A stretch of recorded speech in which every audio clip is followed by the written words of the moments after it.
If you are about to drop thousands of dollars on a high-end camera body, you need to stop scrolling and freeze your credit card right now. Seriously, hit pause. For years, Cupertino has successfully convinced the creative world that the only way to get true, uncompromised, powerhouse hybrid performance is to stay trapped inside the Apple ecosystem, editing ProRes on a max-tier MacBook Pro. But right now, something is brewing across the Pacific that is about to completely shatter that narrative and give the entire industry a massive wake-up call. The leaks floating around the absolute highest levels of industry testing are getting wild. And if the latest data is accurate, the upcoming Canon EOS R3 Mark II isn't just a minor iteration. It is an absolute monster designed to bridge the massive gap between mid-tier commercial bodies and the ultra-expensive, niche flagships. Honestly, when I first saw these specifications dropped by elite testers, I was deeply skeptical. It sounded like pure marketing fiction. But the closer you look at the supply chain logistics, the more it looks like Canon is building a hardware weapon that changes the math on professional imaging entirely. Let us look at the absolute crown jewel of this leak, the exact technology that is causing genuine panic over at Sony and Nikon engineering headquarters. According to Ross Young and several supply chain analysts tracking sensor fabrication lines, Canon is introducing a genuine industry first, a dual native resolution back illuminated stack CMOS sensor. Now, wait a minute, because you might think this is just standard digital cropping or basic software level downsampling like we have seen in dozens of consumer bodies over the years. It is not. We are talking about a physical, hardware-level architecture switch. The reports coming out of Makotakra and the ELEC indicate that this sensor natively operates at an incredibly dense 54 megapixels for pristine, ultra-detailed commercial workflows. But with a quick flip of a physical toggle, it shifts into a high-speed, hypersensitive 24 megapixel speed mode. To achieve this wizardry, Ming-Chi Kuo is pointing toward a newly patented, highly advanced modified Bayer array. When you switch the camera into that 24 megapixel speed profile, the sensor intelligently merges adjacent pixels directly on a hardware level. This engineering breakthrough does not just give you a smaller file size to save space on your SSD. It delivers a massive 80% boost in light sensitivity compared to the original EOS R3. When you combine that with a revolutionary triple native ISO architecture, you get unmatched low-light performance with practically zero digital noise, even when pushing the camera into extreme, pitch-black environments. But what does this dual-resolution trick mean for real-world speed? It means this thing is a certified speed demon that completely redefines the daily driver camera. When you are shooting in the full 54-megapixel high-res mode, the stacked architecture and rapid sensor readout allow for a blistering 40 frames per second continuous burst with absolutely zero viewfinder blackout. That completely vaporizes the high-resolution burst limits of almost every current competitor on the market right now. And when you switch the camera down to the 24-megapixel speed mode, the frame rate accelerates to an astonishing 90 frames per second using the electronic shutter.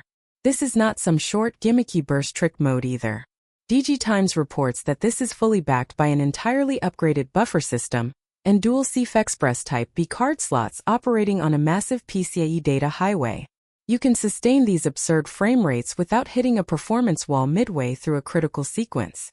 To handle this massive influx of raw data without turning the magnesium alloy camera body into a literal thermal hazard, Canon is pairing this revolutionary sensor with their next-generation processing engine, heavily utilizing a specialized digic accelerator pipeline.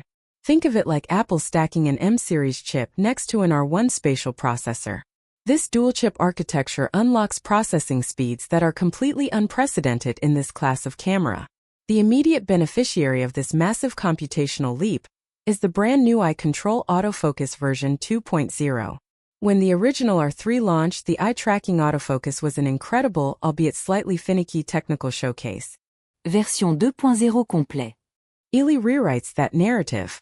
By integrating deep learning algorithms directly into the real-time processing stream, the eye tracking is now described by field testers as completely telepathic.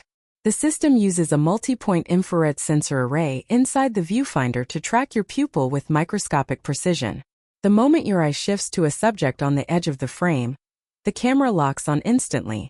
This is further enhanced by a specialized 4-pixel CMOS autofocus system, featuring 4 distinct photodiodes per individual pixel.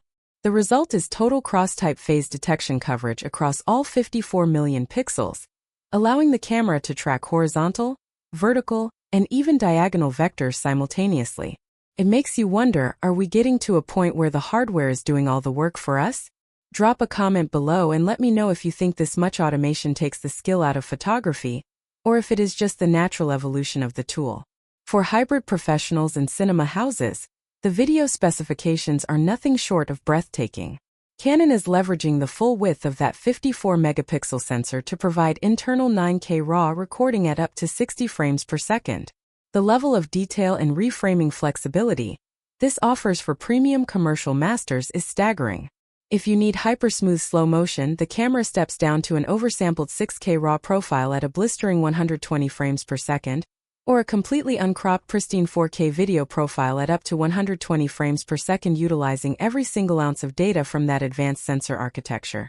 Naturally, professional workflows demand robust color science, and this body delivers full integration of Canon Log 2 and Canon Log 3 profiles, ensuring maximum dynamic range retention and seamless color matching with high-end cinema EOS systems. To combat the severe thermal demands of recording 9K and 6K internal RAW data, Canon has bypassed heavy, battery-draining internal fans in favor of a passive, state-of-the-art graphene cooling structure. It is the exact kind of thermal engineering efficiency we have been begging Cupertino to implement in their fanless devices for years. Ergonomically, the camera retains the iconic, indestructible integrated vertical grip body format that high-end working professionals demand. This chassis provides the perfect physical balance when mounting heavy, Elite L-series super telephoto lenses, while housing the massive, high-capacity LP19 battery pack. This ensures a field life that easily exceeds 500 shots per charge under heavy electronic load. The electronic viewfinder receives a massive upgrade to an ultra-bright, high-resolution 5.76 million OLED panel, with a refresh rate that can scale all the way up to 240 Hz, offering an incredibly smooth, lifelike viewing experience that feels identical to an optical finder. On the rear, a robust, fully articulating touchscreen display provides maximum flexibility for high-angle or low-angle compositions. The strategic positioning of this camera is what makes it a masterstroke. Canon is intentionally aiming this body directly at elite creators who want absolute Tier 1 performance, but do not necessarily require the niche global shutter architecture or the ultra-specialized workflow of a primary flagship body. By focusing heavily on extreme resolution flexibility and raw computational speed, this camera sits as a devastating alternative to anything the competition can field. Production leaks and timeline analysis from our top sources indicate that Canon is aiming for an official release window that positions this powerhouse right in line with upcoming premium global broadcast cycles. Expect the official retail price to land somewhere between $6,500 and $700, safely anchoring it as a premium, no-compromise investment for production houses and elite digital agencies worldwide. It is a steep price, a true hardware tax, but for the sheer specifications on offer, it might just reset the entire industry standard.